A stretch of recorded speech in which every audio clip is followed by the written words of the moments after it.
I wanted to talk a little bit about this live online LSAT class I have starting now, actually. This is actually the first session of that class. And I wanted to give you a taste of what it's like to work with me. I'm going to show you a little bit of what this class involves, just in terms of how I've structured it over the course of the next 10 weeks here. So this is the page on my live online LSAT masterclass. It's going to be a small group. I'm going to limit it to no more than 10 students going forward. And so I have more than that here right now, but we're going to be more interactive with just the 10 of us.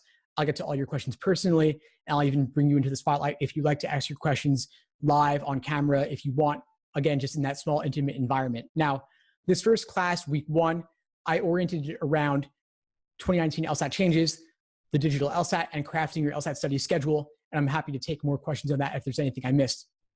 Going forward, next Monday night at 8 p.m. Eastern, I'll be doing another class. That'll focus on LSAT logic games specifically, including common mistakes and how to avoid them.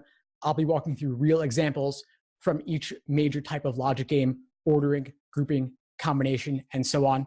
Week 3, which is 2 weeks from now, April 15th, I'll be covering LSAT logical reasoning. I'll give you some speed strategy and pacing tips, along with how to avoid getting bogged down on particular LSAT questions.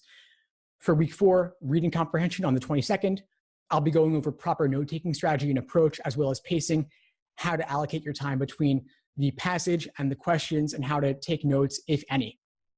Going forward, week 5, on April 29th, I'll be going into how to take full-length timed LSAT practice tests, along with detailed review, and we'll be reviewing some actual LSAT problems there as well to give you a taste of how to review. Then, for the following 3 weeks, week 6, week 7, and week 8, in May, we'll be going over real, recent LSAT prep test questions, discussing them together, along with analyzing tempting wrong answers, discouraging right answers, as well as the stimulus or method of reasoning or question stem or anything else at all that's giving you trouble.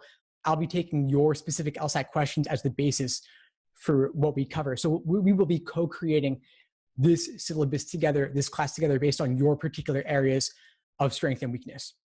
Now, week 9, the final week before the LSAT, I'll be going over final week LSAT prep, getting into the right mindset, avoiding test anxiety and stress, avoiding burnout, and I'll be taking, of course, any last-minute questions you have, and I'll be going over what to do in the lead up to the exam day itself.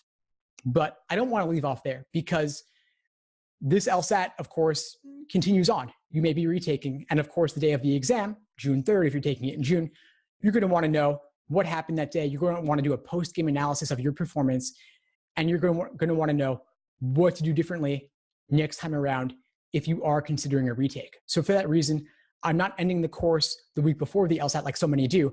I'm actually going to meet with you the night of the June LSAT, if you're taking it then, to go over what happened and why, and how to retool going forward if you need to. And even if you don't, because like I said, there is a massive reason to retake in July, even if you feel like June went well. And that's because, like I said, law schools do not average multiple LSAT scores. They only take the highest. So for that reason, even if June went fantastic, if you could do a timed exam a week for the next 6 weeks after that, that's only an investment of about 20 hours overall, plus a bit of review if you want to, and you can, of course.